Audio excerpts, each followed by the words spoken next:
I kind of float along on the breeze, as it were, most of the time. Ladies and gentlemen, boys and girls, children of all ages, welcome back to the Chase and Jay Show. We are here with our special guest, Red from A Biker Garage. Mr. Red, how you been, sir? I'm doing very, very well, Jay. Thank you. I so pleased to be joining you guys here this evening, and look forward to the conversation and the activities that develop over the next hour. Yes, sir. Yes, sir. We're going to chop it up and talk about this and that. And we also, as always, have a hard out at 8 o'clock so I can go pick my kid up from work. So, that's so good. Otherwise we'd end up on here for 3 hours some of these nights. So, That's true, too. So, Chase, how's your behind recovering from your iron butt event? Pretty well. At this point, it's I won't say it's easy, but I'm pretty much good by the next day. So yeah. So I don't know if everybody knows, but you put on over 1,200 miles in 21 hours or something like that. Yeah. It's not for everybody, but I enjoy doing it. It's a good way to kind of get far away and back in a weekend. Yeah. Well, that's not on my checklist of anything I need to do. 1,000 miles on a day is a lot of miles. See, you got lots of cool bikes that you would be the first one probably that had done it on most of those. It's interesting as we've done more and more rides and activities that we would actually ride a little less each day. So it's great to be here visiting with you guys from the Two Wheel Tribute Museum. That's what folks see behind me here, as part of the whole A Bikers Garage venture that we've started up here in Northwest Arkansas, which I will argue with anybody is the best riding location in the nation. It's pretty good. It is damn good.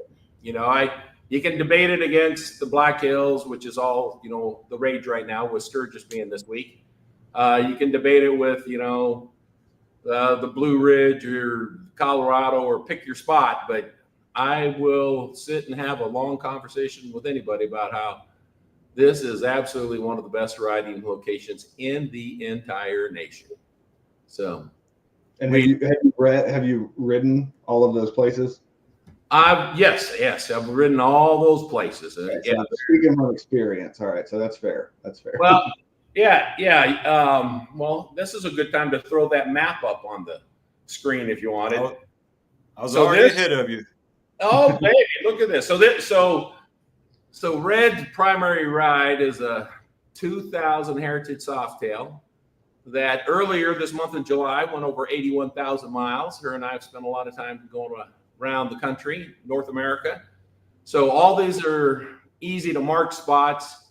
She's been to these plus probably 10 times more that would be too crowded to be able to see on a map. But when I sit and have a discussion about what are some of the best places to ride in the nation, Layla and I have been to a lot of those. So whether it be the Tail of the Dragon, or whether it be the Colorado Rockies or the Black Hills, or, I think the Ozark Mountains in Northwest Arkansas and Southwest Missouri will stack up against any of those places. It's just absolutely wonderful with the amount of great roads and quality of roads and places to see, and an environment that's really receptive to people on motorcycles. So it's one of the reasons why we moved A Bikers Garage from Texas to here in Northwest Arkansas.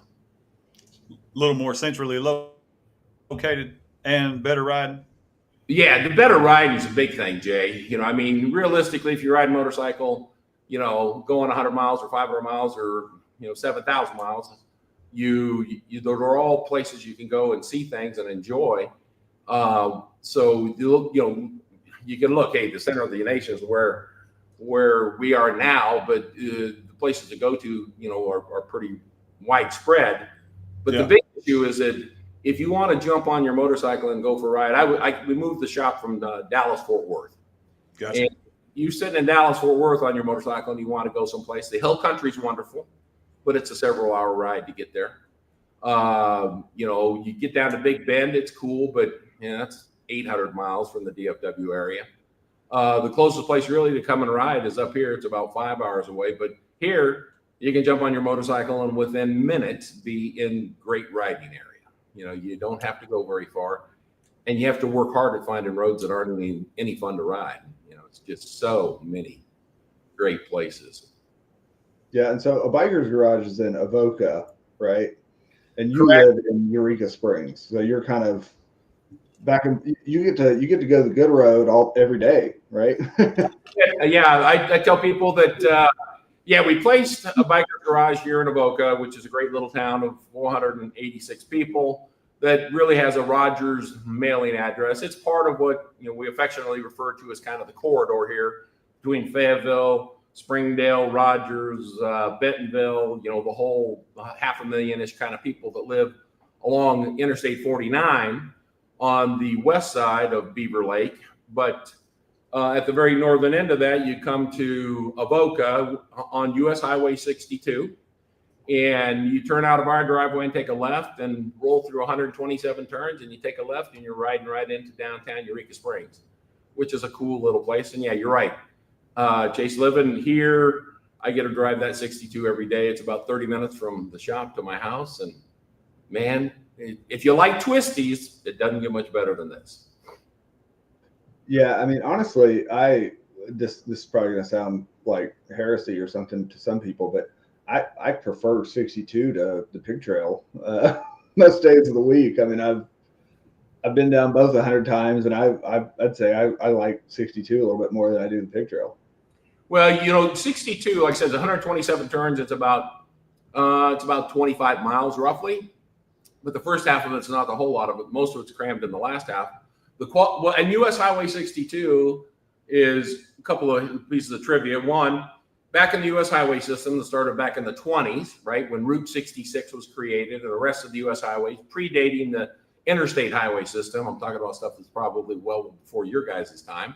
Yeah. But that US highway system was put in place, and only one highway goes from the Mexican border to the Canadian border, and that's US Highway 62. So if you come out of our driveway, hang a right, and follow it to its end, you'll be in Juarez, Mexico. Out of our driveway and hang a left and follow to the very end, you'll end up in Toronto, Canada. So, yeah, and it's part of that U.S. highway system. It's well maintained. It's been well engineered. It's got lots of really tight turns, but they're all cambered very well, and the quality of the surface is good. Now, as long as you stay in between, the mustard and the mayo, you're going to be okay. There isn't usually much runoff area. And one thing Arkansas doesn't spend much money on is guardrails. So, you want to keep your machine on the asphalt. But it's an app. I agree with you, Jason, that the run from here to Eureka, I rode the tail of the dragon. They talk about 318 turns and 11 miles. This is me running through the tail of the dragon. Great job, Jay. So it was cool, but it doesn't really compare with this, and there's several roads out of there that you can get over to the Blue Ridge Parkway and so forth. But as far as, hey, you go down 60, you take off out of here, go 62, 127 coming off of 12 was beautiful. 7, 123, out by Jasper is incredible. I mean, you can just find road after road after road that if you like riding motorcycles or sports cars, I'm a sports car guy too, you can't find a better place to run your sports car or your motorcycle than this part of the country. So it's absolutely fabulous. It's funny you talking about runoffs and mustard mayo 62. Jay, when I was up in Piggott, yeah, I came back down 62, and that's where that guy almost ran over me, and I did have a little bit of shoulder to get off. just enough to keep the bike upright. Yeah, exactly. At about midnight in coming out of Piggott to Mountain Home. Are you doing a video on that ride, or you want to talk about it? I am. Unfortunately, okay. I got rained on so much there, like the last half of the day, that I couldn't keep the camera up. So I've still got to work on a So here's what happened after I got rained on and I got no more footage, but I haven't done that monologue yet. So otherwise it's ready to go except for my little ending monologue. So now what kind of devices do you use to do your recording off of your bike? So nowadays I used to use like a face mounted camera. Pretty much exclusively. Now I've switched to where I just put the 360, the Insta 360. What is it? X4? Is that what I have? I don't know. Just up on my handlebars because it, films 360, so I can have it pointing at me if I want to, and have it pointing forward or whichever way I want. So that way I can get the thing off my face. Does the device record 360 all the time? It records 360 all the time, and then whenever you're editing the video, you can spin it around and focus on wherever you want to. And then I have a DJI wireless mic that's the receivers on the camera and the mic's in my helmet. Yeah, figuring out how to record on a motorcycle is a little bit of a challenge. Just this whole social media thing and using it as a way to capture information and share is pretty new to me. I'm past the age of where I grew up on social media kind of thing. So it is fascinating to learn different tools and techniques and methods because it can be pretty involved, and then the editing part of it can become pretty substantial too.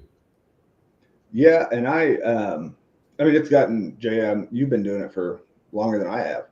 I mean, the technology has come a very long way, and probably I'd say the past 5, 6, 7 years, action cameras and stuff have gone leaps and bounds. Oh yeah. And there's more companies, it pretty much the gold standard, for the longest time was, just, GoPro. Yeah. Yeah. But now with, with Insta getting into the game with action cams and DJI's getting into the game with action cams, you kind of pick your poison now, I've heard a lot of good things about the DJI cams. I have an aversion to not being able to take out my SD card. Like if I can't pull it out of the camera, that worries me. Now I haven't heard anything about the onboard guys, but still, I want to be able to pull it out because sometimes my laptop doesn't like me plugging directly into it. But I can always put it. It is the readers never failed me. Now I said that too loud. So, well, the thing that I find is a challenge, and I shoot myself with a damn iPhone. Okay, it's really pretty complicated. Mounted to my Ram X mount on my handlebars if I'm doing something from the bike. But part of it is just how much information you can get. Right, you can just get piles and piles and piles. And I remember when GoPros first came out a long time ago, and people they'd be riding the $1 Million Highway from Durango to Ouray, and they record the whole thing. And so now you got an hour and 15 minutes of video that you probably want to look at about 5 minutes worth it. So there is just so much that you can get. And at the end of the day, it's about trying to get it to something that's interesting, right? Something that's just rolling down the highway. To me, isn't really very valuable. But figuring out how to do that is the challenge. And it seems like most everything is about getting even more visual, more information, more content. But you got to paring it down is a challenge. Yeah, that's the biggest time suck is getting extracting the stuff from the video that you actually want to use in the finished product. For me, I've got, if I go do a 3-hole oil change or a video on whatever, especially a ride video where you may have the camera running for 20 minutes and don't have anything to say. So you can use some of that stuff for B-roll, but it's not exciting to watch. Nobody wants to just watch you ride down the road unless you're talking about something. Unless you're Paul's Motos in, he does a pretty good job of just cruising, but that's what Paul's channel's about. So if y'all missed it, Bagger Bader is watching from Deadwood. Yeah, I'm assuming is that Jerry? Yeah, Wagonator. Jerry and Patty or Bagger Bader. Bagger Bader, Yeah. straight out of Steve. KC. Yeah. Yeah, Jerry, I don't think I've known anyone personally that uses the DJI yet. I've watched creators that use DJI, but I don't think I've personally known somebody who's used one. So I'd be curious to hear your feedback. Just one of the old guys that used to deal with a lot of people with acronyms. What the hell does DJI stand for? I have Unknown. no response yet. No fucking It's just a clue. brand name, DJI. Yeah, I don't Yeah. I'm sure That's an acronym for a company. yeah, Yes, yeah, sir. just DJI is the brand of camera. It Well, is. really, they got famous for drones, right? Yeah. Yeah. DJI. All right. All right. Well, one of the things I found, it's always good to ask a question if you're curious, and people using acronyms, it's always kind of interesting. So DJI, I'll have to put a circle around that one. Yeah, should be on the screen. DJI there. Yep. It's Oh, kind of hard. DJI, okay, with a J. Okay. Yeah. All right. Thank you. I think Insta360 just came out with their first drone too, if I'm not mistaken. Yeah, that's pretty amazing how they'll follow you along and all that stuff. Pretty crazy. So. Yeah. All right, let's quit talking about videos. We Yeah. don't need to be a content creator live. Hey, the next thing I'm going to do, Jay, you're formally invited to come to get a personal tour of the Two Wheel Tribute Museum, with the docent being the biggest docent in Northwest Arkansas, Red. I will personally wander you around the place here and tell you the stories and the insights to the machines that are up here and the art that's hanging on the walls and the background of Abe Biker's Garage. So anytime you get up this way, I'd be more than happy to share the experience with you. Or anybody else that's watching or hanging out, come on by. Absolutely, we'll take you up on that. Yeah, just Jay. No. Road Reality, you can't come. Jerry, you can't come. I will say, having gotten that tour from Red, he doesn't even need a script or like a little prompt card. He can just tell you everything in that room that you see from memory. So it's pretty right. Well, because I have been trained as a motorcyclist. And a motorcyclist is a human being that's had an experience on one of these things that is just an instrument to create a deposit for the most important bank on earth. That's all these two-wheel machines are. They're just a device. They're just an instrument to allow you to make a deposit in the most important bank, which is your memory bank. It's the place you reach into when you want to find something interesting. It's a place you go to when you think, holy shit, I barely lived through that corner. Or, hey, who are the people I met? Or what was it like riding from Ontario, Oregon to the Tri-Cities 156 miles in the rain so I could get to a family reunion that I had to be there by 2:00. So there was no other option but to ride 156 miles in a driving rain in the Pacific Northwest.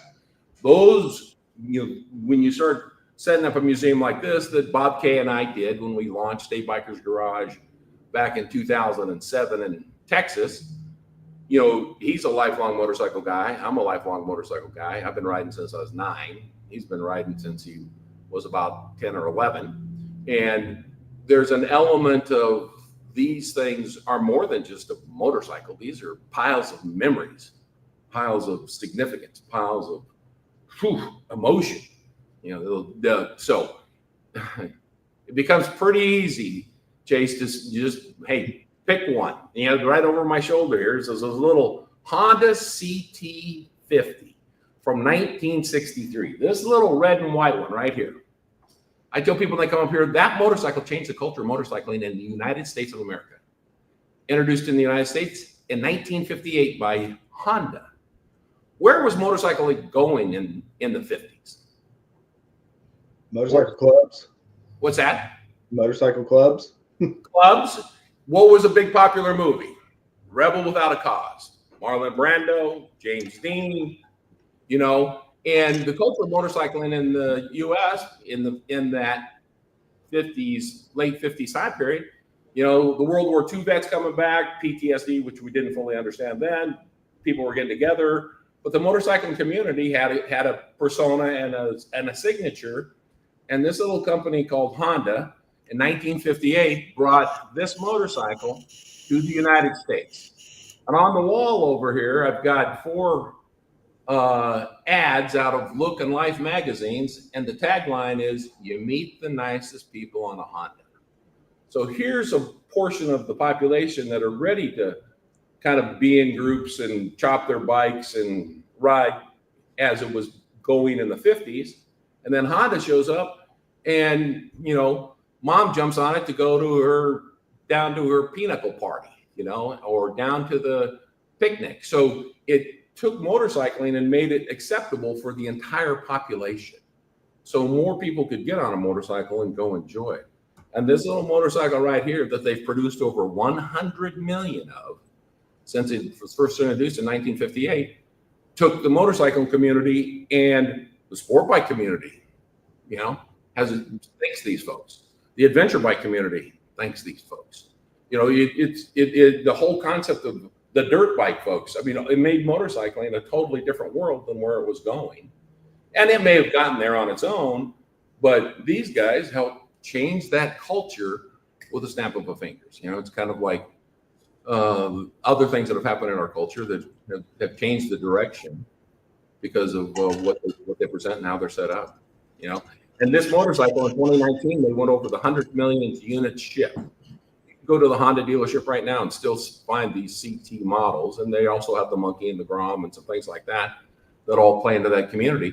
But you take the highest production 4-wheel vehicle is the Toyota Camry. They've only produced 30 million of them. They've produced over 100 million of these things. And sold them all over the world. All over the world. You're absolutely right, Jay.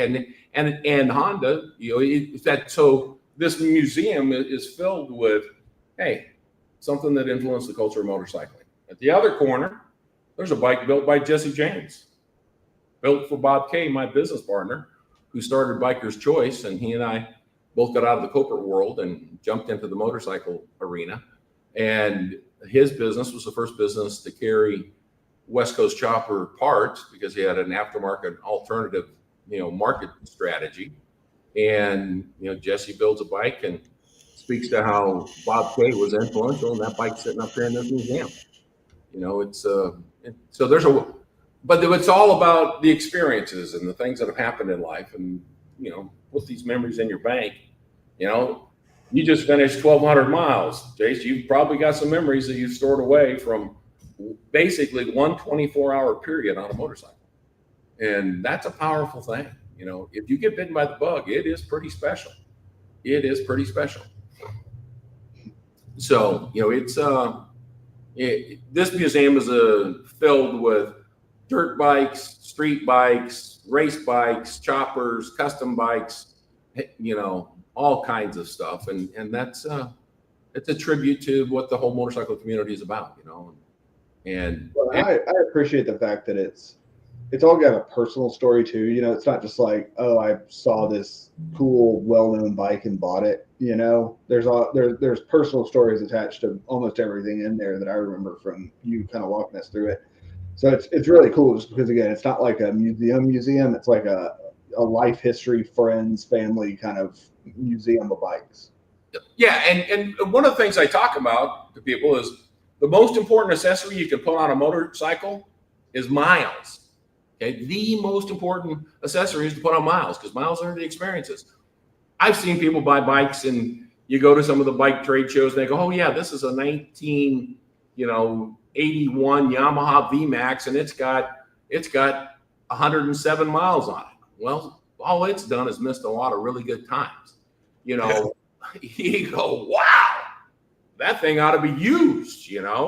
Layla downstairs, my red bike that I've been riding since 2000, went over the 81,000 mile mark. Boy, talk 81,000 miles. I've got a million memories, So this museum also has art on the far side. You can see at the far end of the walls, there's a couple of pictures of motorcycles that are painted.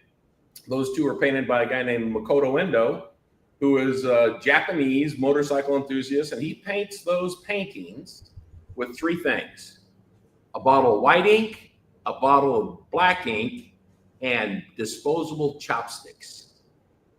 He does it entirely with the canvas laying on the floor and him on his knees. And he has a cookie sheet with a water bottle full of black ink, white ink, and a pile of chopsticks, and paints those bikes. And then in the middle there on the far wall is a Saturday Evening Post cover from 1951. Bob was born in 1951. Bob's my business partner who started Biker's Choice and really ran ABG for the first 5 years before Trenton took over. And that he was inspired by that cover on Saturday Evening Post to build a bike. So 2 bikes sitting in front of them inspired art. That art in the middle inspired a motorcycle. All of that is moving stuff. These motorcycles move your emotions. Now, you may not like it. Motorcycling is not for everyone, but if you like it and get into it and it's something you find satisfying and fulfilling, that's a bug you got to keep. You got to pay attention to. You may walk away from a while, but if you are really into it, you're going to come back. And you're going to want to do it. So it's this space is really a memory space. It's absolutely fascinating. So we got to backtrack, right? Bob, business partner, longtime friend. Sure, absolutely. Who is Trenton? So, okay, Trenton is my son. He's the general manager for the store here. So this is a small family-owned business. Bob Kay and I both spent Bob was 30 years in the motorcycle industry, corporate America. I spent 26 years in the aerospace industry, corporate America. We teamed up in 2007 and decided that at that time, there was 1.25 million motorcycles sold in the United States. Last year, there's about we didn't break 500,000 last year. Okay. But at that time, back in 2007, I had Harley Davidson. You wanted an oil change, you took it to the Harley dealer and dropped it off for a week, and he and I got together and we said, hey, why don't we try to take the concept of a quick lube tire change, so a lube shop, discount tire, quick change, normal routine maintenance service kind of plan to a shop. And that's, we worked the business plan up over the course of a few months and bought a building and started a Biker's Garage in Roanoke, Texas. And the concept really was all the motorcycles needs tires, brakes, brake fluid, engine oil. It's an aspect of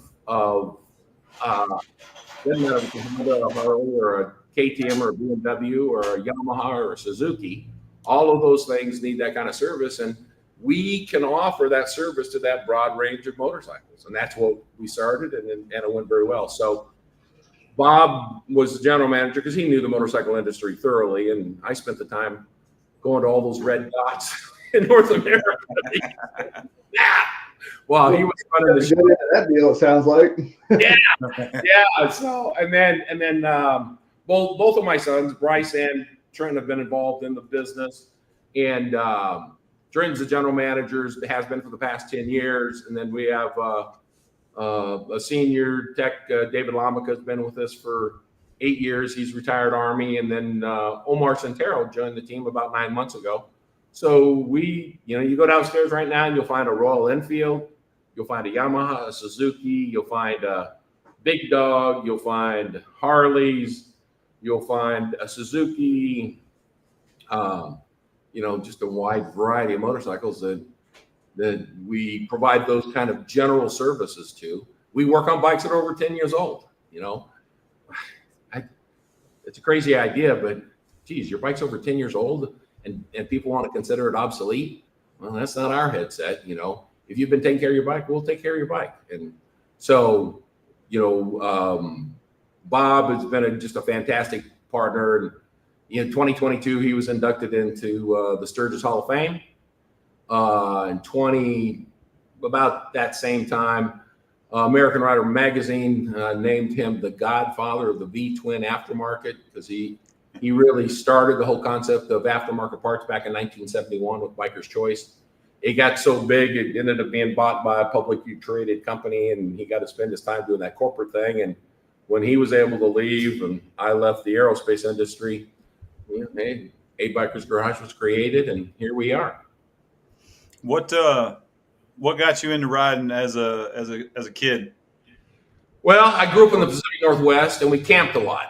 and that was our form of vacation. So yeah, there's a shot from Layla sitting up at Mount Rainier in the Pacific Northwest. So I grew up in Washington State. Really, didn't have a lot of money. Our vacation every year was going camping. And there's a ton of national forest and forest roads and logging roads, and public land is pretty prominent. And I enjoyed going camping and fishing and hanging out. But I bought my first bike was a Step Through 90, just like this one, that we could load in the back of the pickup truck and take up to the campground. And I'd run it around the campground, and then I was able to go out into the logging roads, and I had a couple of buddies that I had older sisters that their boyfriends had bikes, and we just started riding the hell out of motorcycles on the dirt roads in the Pacific Northwest. And so I went from a 90 like this to an SL90 that I considered a boy's bike because that had a tank up where to a 65. 165 Honda, and then in fact you can just see the front wheels way over there of a couple of Honda Elsinores. And then in 1972, I was 13 years old, and I bought a Honda Elsinore. But Jay, the real reason was that the wind in your face, the smell of the grass or the pine trees or the pile of lumber that had just been cut, and the pine smell as you're driving in the logging roads, the freedom. Hey, yeah, it's kind of like, hey, I'm 9 years old and I have the keys to my car. Yeah, I can get and go do stuff. I can go where I want to go. And I, with a couple of buddies of mine, they happen to be older, but let's jump on these bikes and let's ride and see what we find. Oh, hell, there's a cool little stream here. Or look at this. Or, hey, so there was a freedom and a in control. And then there was the physical demand of it, right? It takes some eye-hand coordination, and I was decent athletically, and so it was like, man, this is a really good thing. So I was hooked. I was just totally hooked, and have been, my entire life. What part of PNW was it? Say that again. What part of the Pacific Northwest was it? So I grew up in Washington State. So I grew up in the Yakima Valley, which is the agricultural portion of the country. On the west side of the mountains, people call Washington the Evergreen State. It's about like this, okay? But only about a quarter of it on the ocean side is evergreen. 3/4 of it looks like Montana.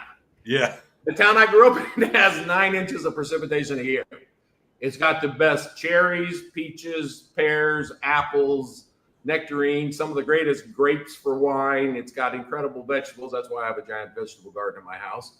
But the Pacific Northwest, and we'd ride up in the Cascade Mountains. We'd camp in the forests that are along the Mount Rainier, Mount St. Helens, Mount Adams, all of that whole Cascade range is all national forest. Yeah. And there's thousands of miles of road. So up in the Pacific Northwest, and it was an absolutely wonderful place to grow up. It wasn't very evergreen, though. The part of the state I lived in didn't meet the evergreen category. Yeah, we live just on the other side of the mountain there in Puyallup, right outside of. Coming down out of Mount Rainier. Yeah. Yep.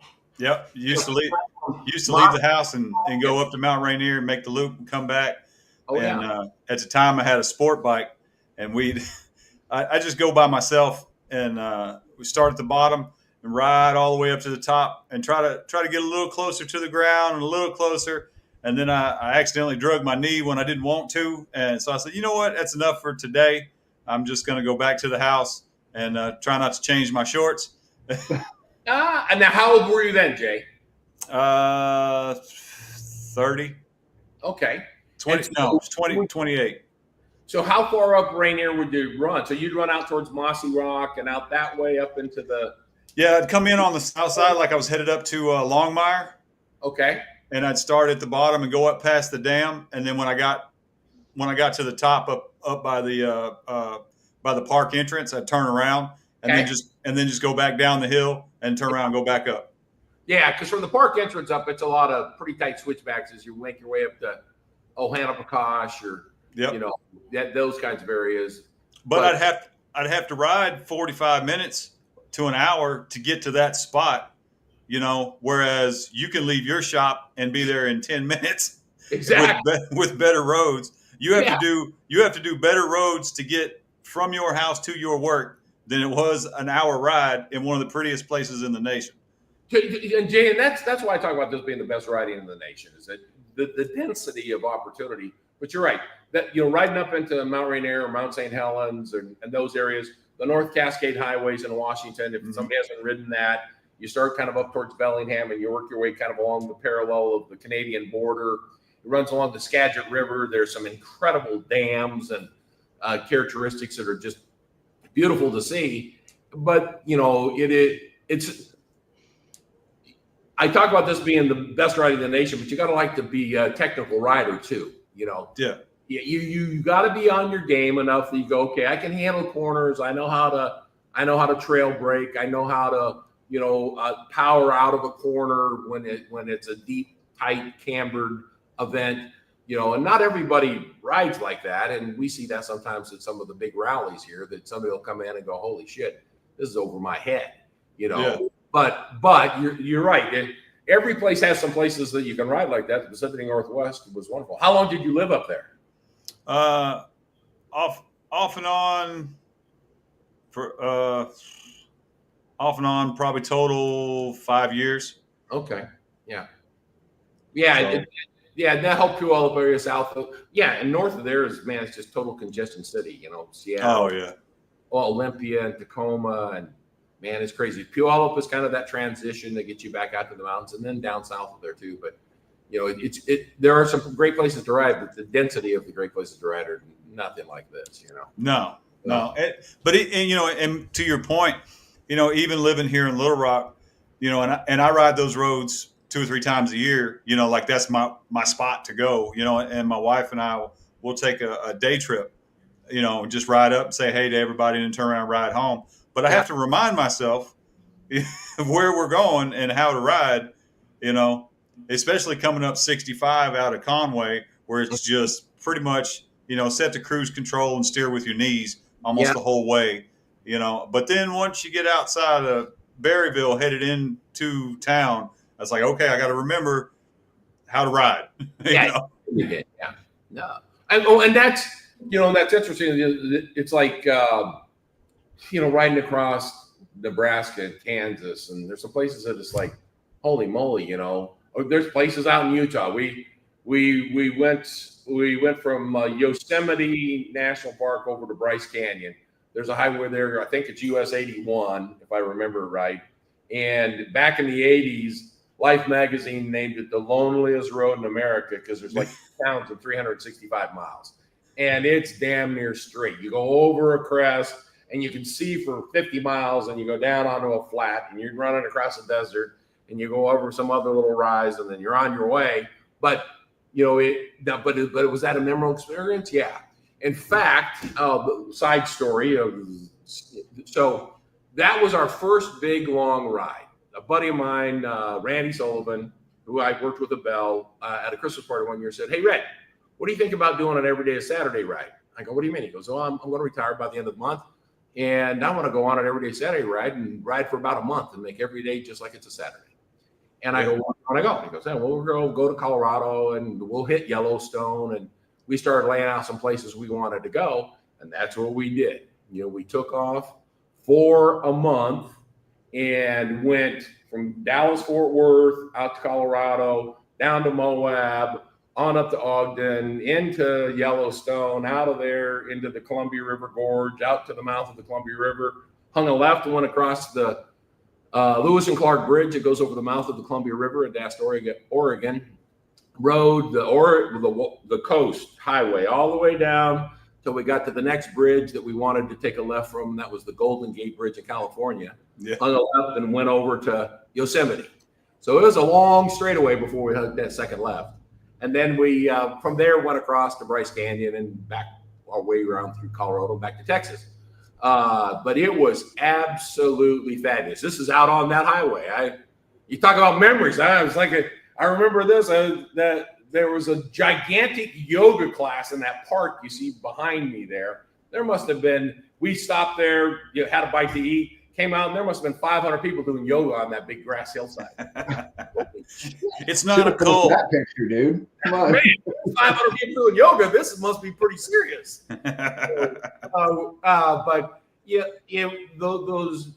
So on that stretch, kind of closing that circle, there's one gas station between one of the last stops and getting over towards Bryce Canyon. And Layla there, that you saw in the picture, about 125 miles, she's ready to run out of gas. It's a carbureted Mikuni, running a 95, and she'll burn her fuel, baby. She don't get no big gas mileage numbers, especially with a boy like me sitting on her. So there's one pump in between the two stops, and it's on a pad under a light. Next to it's a coffee shop. And all the bikers knew you need to have the phone number of that coffee shop and call them before you make that run. So they'll go out and check if there's power and that pump is operational. Because if you get out there and it's down, you're screwed because there ain't no more gas around. So, Randy and I did our research, and we got up in the morning and we called the guy at the coffee shop and we said, hey, power on the pump? He goes, I didn't check it when I came in this morning. Just a minute. And you could hear him literally put the phone down on the counter at the coffee. And you hear a little ding, diddling as he went out the door. We're sitting there on the phone. He's got to go across the street, check it, come back. But, probably took 2 minutes, 2.5 minutes, whatever. You hear a little ding, diddling. He comes in and goes, hey, man, power's on. She's running. Come on down. So I went up there and had a big piece of pie and a glass of milk. Shot the shit with them. But those are things you'll always remember, Yeah. Finding someplace in Wyoming out in the middle of nowhere, and they had really good gas. I think it must have been scoring 82 or something on the octane scale. We're like, wasn't much of this in our machines, but we got to get where we're going. Oh yeah, Devil's Tower, man. So that's my bike in the foreground. That's Layla, and then behind that is Ronnie's. The far end is another soft bill with Ronnie's, and then there's a Harley convertible in there that was banned. So that was one of our fun trips. Load her down and get her going. What a great time, man. And that's what these things are. They're memory machines, man. This is people talk about time machines and all that kind of stuff. This is a memory machine. These machines are about life's experiences. Pile them on, bring them on. Let's have it. I'm just sitting here thinking about how I would get hives if I only had 125 miles of range on my bike. What are you talking about? When I got to Eudora on Saturday, and there were those two bums fighting at the only gas station, and they only had regular, not premium. I was like, you know what? I'm gassing up. I'm out of here. I don't care. I'm gone. So they didn't want to put the regular in their machines? No, there were just two random guys out there fighting about something, but the pumps only had 87, and I was like, I gotta get it because the next gas station, you know what I'm talking about, Jay, going north out of Eudora, like ain't nothing for a long time. Area. So where's Eudora at in Arkansas? It is the far southeast corner, right on the Mississippi Delta. So down in the Delta lands. Yeah, there is nothing there but corn and cotton and people fight. People, Do your butt thing and never get out of this part of the Ozarks, man. It's like, oh yeah, absolutely. When we did Badger Bash, we did like 700 or 800 miles worth of sort of day rides, like sort of pre-planned day rides, and I mean, we didn't even have to go more than an hour and a half away. It's just weaving in and out of all the little roads all around South Missouri and Northwest Arkansas, with Eureka Springs and stuff. Oh, yeah. The SWOMO, Northwest Arkansas region, just is crazy how good the roads are and how much you can experience there. And what kind of mileage does your bike run? On like a 55 mile per hour sort of highway, I probably get about 42. If I'm on the interstate, I'll get around 35. Okay. Jay, how about yours? As long as I'm not deep in the throttle, I get about 200 miles to the tank. Okay. And what's your primary ride? 14 Road King. Okay. Yeah. So we rode pretty hard. We would especially out west, and 85, not uncommon. I had to put a 6-speed in my machine because it's a 2000. Yeah, when I first was chasing those guys with 6 speeds, that was not so good. And by the way, A Bikers Garage does do a lot of 6-speed upgrades for those folks that are running a 5-speed. Well, I mean, I've got a Road King that's in dire need of a 3-hole, man. What would 3-hole run a average fella off the street? So average fella off the street, our typical price is $300. That's for oil, the best synthetic oil in the business. I was my background is as a mechanical engineer, and I spent 26 years in aerospace, starting in lubricated components. So oils are very important to me. But AMSOIL will match up as top of the list of any. So synthetic AMSOIL, filter, labor, whole shoot and match, $300. And right now, through the month of August, we're running a $20 discount on that as well, rebate. And so you can get it for $280. So Jay, hustle your tail up here, and we'll get your. And we put severe gear in the transmission, which is AMSOIL 75 110 weight oil, a much better improvement over the lighter weight oil in the transmission. So yeah, I've been running Redline in the gears and the primary, but yeah, that's good oil. I mean, Redline. There's a handful of really good top grade oils, and that's one of them up there. But we've had great luck with AMSOIL, and been with us since we started out.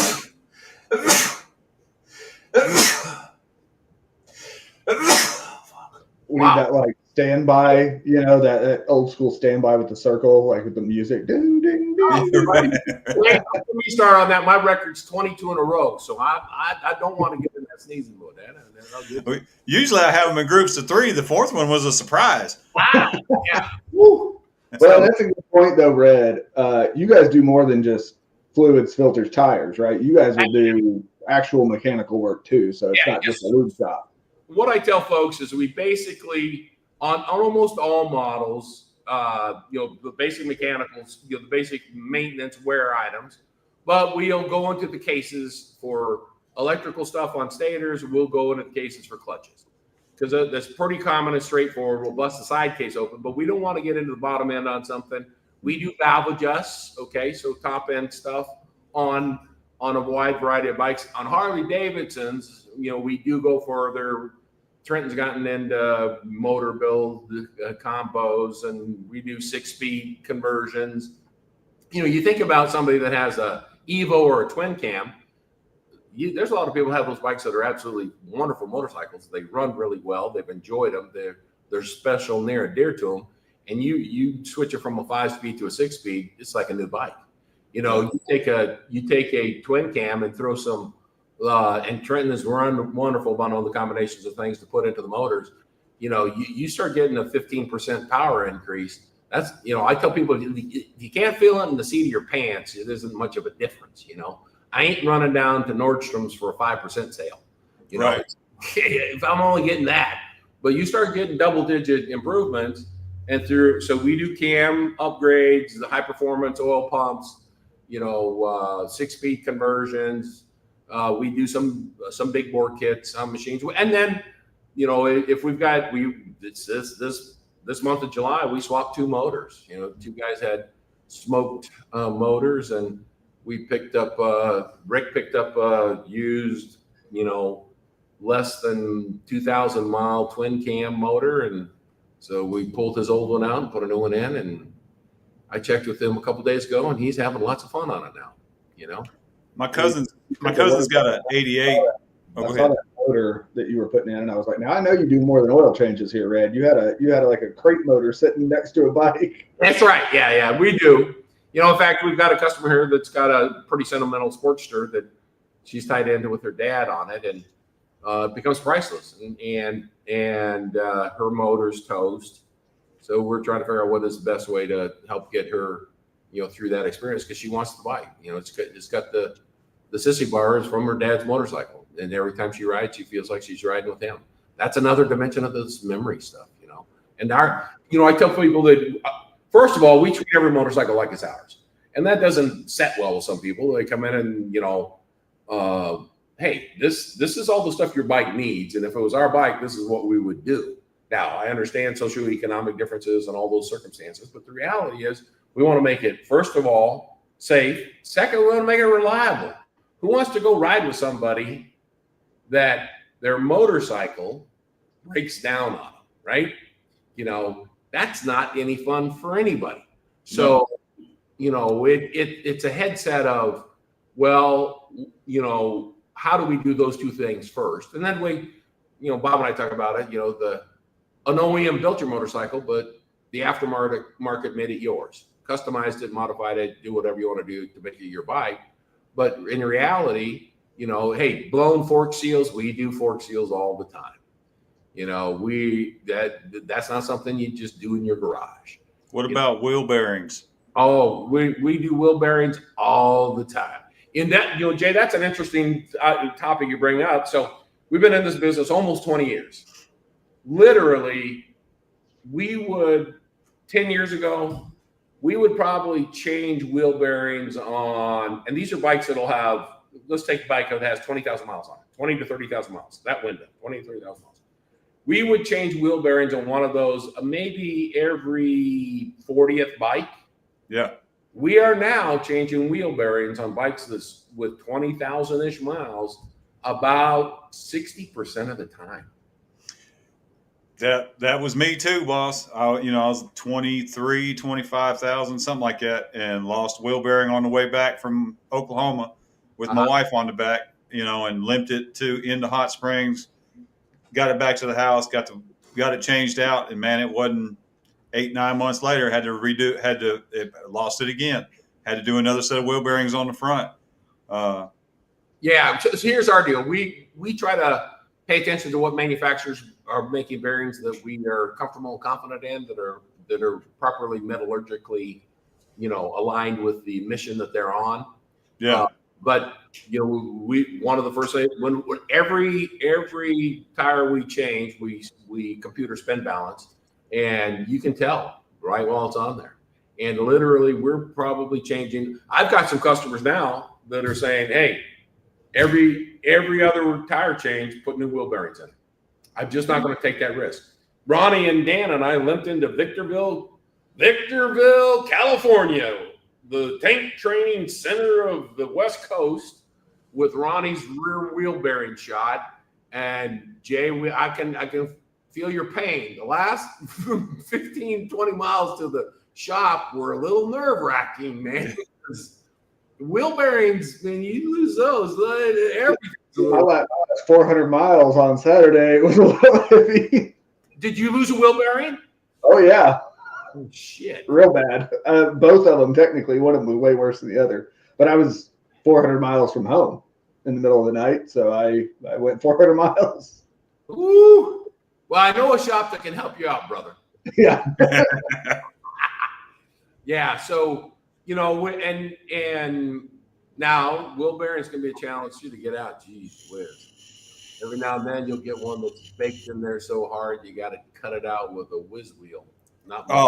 I just welded a piece, protected the wheel, and then took a big headed bolt, ground it down till it sit in the hole. Yeah. And then just welded to the inside of the race, and then popped it out from the other side. And of course, once you get one out, getting the second one out is no problem. Right. And, yeah. We have a variety of tools that are meant to go inside of the race and pull, almost like, sledgehammer-y kind of slide hammer. Yeah. I tried a slide hammer and I tried a blind bearing puller. It on the second time it went out, and it didn't work. I got fed up with it. I did a video on it, and I'm pretty sure you can see the frustration in my face. And so I was like, nope, I know what works for me. And we broke out the welder, protected the wheel, welded it in there, and just popped it out. Well, let me ask you guys another question, because we're down to like the last 5 minutes or so. Well, one of the things that's important to me and Bob is extending this experience of riding motorcycles. Mm-hmm. It's shit. It's so special. Now, it's not for everybody, but if you get it, baby, it's special. Yeah. In your guys' mind, because you're a different generation than I am, what are 2 or 3 things that we in the motorcycle industry ought to think about doing to help bring more young enthusiasts into this adventure? Well, for me, with my boys, I just include them in what I do as much as I can. You know, if my son wants to go ride with me, hey man, I'm going for a ride. Now they're all getting a bit too big to have on the. You know, now it's almost two dudes up. You know, Yeah. but last summer I had the opportunity to go take a ride with my oldest boy, where he was on his own bike and I were on my bike for the first time, and picture on the fridge kind of thing, and it was just every chance I get to include them in what I'm doing, you know, just like fishing or hunting or sports or whatever else, you know, that's what I'm into. So I try to include them into it as well. So one of the things I think about in that regard, Jay, is that, you know, kids fall under the shadow of their parents, right? Oh yeah. So there's a natural tendency. You're a bike guy. You know, both of my boys are bike guys. You know, they love bikes. They ride bikes. You know, Bryce was riding on the front of my XR350 at 4 years old. Trenton had his own XR80 at 6 years old, and we rode the hell out of the deserts in Arizona. You know, we grew up on bikes as a family. Yeah. And they still ride. They went from 80s to 200s and 4-strokes to 2-strokes. And I can remember them being on 2-stroke CR 125 Hondas ripping through Arizona, another place with a lot of private land. And I'm behind them on my XR 350. And there's a giant herd of elk. And I'm going, boy, I hope them boys are seeing that thing. It's like a horse, you know. So they have a natural characteristic. Bob Kay, my business partner, his grandfather, that white bike way down the hallway, is from a tribute to him, is JDA Charlie. So those folks are naturally inclined to it. I'm talking about folks that aren't. I'm talking about folks that have been playing video games and got an adrenaline rush from doing stuff. But once they get on a motorcycle, they go, wow, this is a real adrenaline rush, you know. And those are people that once they get hooked, they're hooked, you know. But my headset is, as a guy that goes, this is a passion with tons of value. How do I, what should I be thinking about doing? How should I be approaching this to draw more people in to just have it and experience it and enjoy it and cherish it, you know? Well, that's the trick though. You've got to get them exposed to it. Right. Yeah. You know, hey, look, we're having a cook, you know, we're doing a party, we're doing a cookout, whatever. Tell all your non-motorcycle friends, you know, hey, you know, if you don't have a motorcycle license, I'll give you $5 off or something. I mean, you know, just spitballing, you know, but we've got to get exposure to it. Like anything else, if you don't experience it, you won't understand it. You won't get it. Well, I think too, a lot of people, you know, kind of in that vein, about the only time that you see a lot of non-bike people around bikes is at like big rally stuff. Yeah. You know, you see people just walking up and down the street for the spectacle, everything like that. There's no real interaction there. You know, they're not talking to the people on the bikes. They're not doing this or that or the other. So I think providing a space that works for entertainment otherwise, you know, that brings them around the bikes and actually gets them involved versus just them walking down Main Street gawking at the bikers and, you know, hopping in the Subaru and going home or whatever. I'm with you on that one, Chase, because you know, we call this the Two Wheel Tribute Museum, and Bob and I chose that name for a reason. Because sitting next to me here is a little Harley Davidson bicycle that was something they did back in the late 70s and early 80s. I got a two-wheel pinafore over here. We got a half a dozen bicycles we're going to hang from the ceiling. And here we're in Northwest Arkansas, there's a lot of mountain bikers. Yep. A lot of mountain bikers are interested in motorcycles or actually have motorcycles. But, you know, that is an entree to help bring more people into it.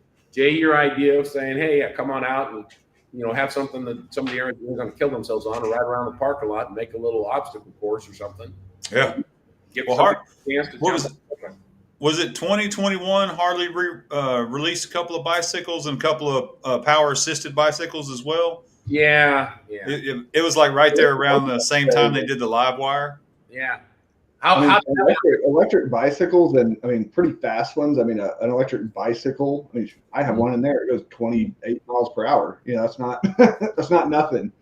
no, You know? I think that has become such a big deal that may bring more people into motorcycling in general because they, you know, commute on it, go to the store on their e-bike or whatever, and then, well, I want to be able to go 50 miles per hour. So what's the next step? A Honda Rebel, you know, or something. Yeah. well, yeah, and you know, Honda, these guys have got it right, I think, with the Monkey and the Grom and the new V.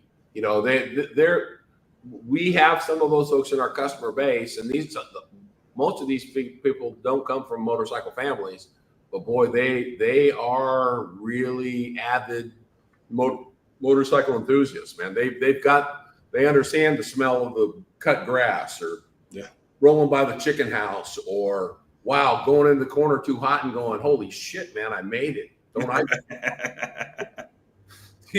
You know, all of that stuff is part of it, you know.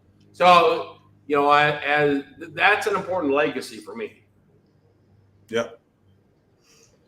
Yeah, it's kind of a difficult question to answer because I spend 95% of my time with bikers. So, like, you Well, know. and that's you know, okay, and that's a great perspective, Chase. But then my view is, okay, then, but Chase, what was your very first motorcycle? A Honda CB 500. That's a big damn bike. You never rode a mini bike, a little.